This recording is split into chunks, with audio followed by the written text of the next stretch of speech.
I'm Joanna Small, the Public Information Officer for the Commerce City Police Department. It's Monday, January 13th, and these are your weekend high or low lights, depending on how you look at them. This is essentially our video blotter where we give you a rundown of the most significant incidents your CCPD patrol officers responded to over the weekend.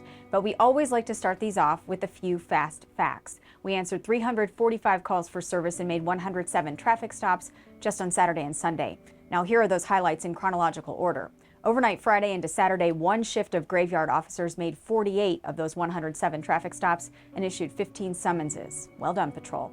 Also on Saturday, at least one of those traffic stops turned out to be criminal in nature. The stop was originally for a vehicle that had misused license plates. The officer learned that the driver had no license, no insurance, and a warrant for his arrest for those exact reasons. He was taken into custody on the warrant, and in the process, officers located forged Social Security and permanent resident documents on him.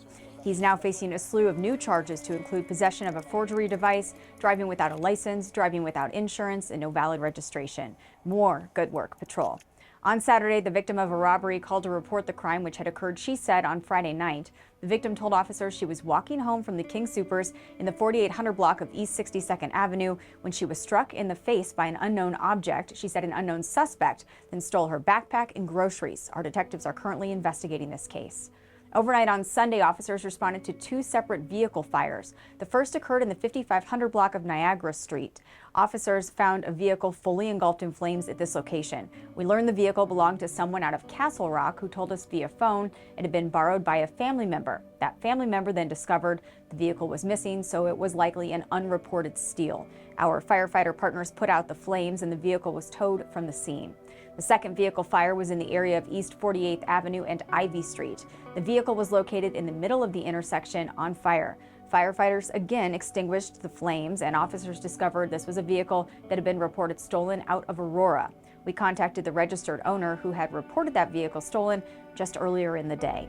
Also overnight Sunday into Monday, officers were called to a robbery at the Circle K in the 5600 block of East 64th Avenue. A male suspect entered the convenience store and demanded money from the register. The clerk refused to comply with that demand. The suspect advised he had a gun, but no gun was visible to the clerk. The suspect stole various items and left on foot. He's described as 5'5" to 5'7", wearing a gray hoodie, blue jeans, a black backpack, and a green multicolored face mask over the lower portion of his face. If you believe you have any relevant information about this crime, call our tip line at the number that's listed on your screen. It occurred just after 11 p.m.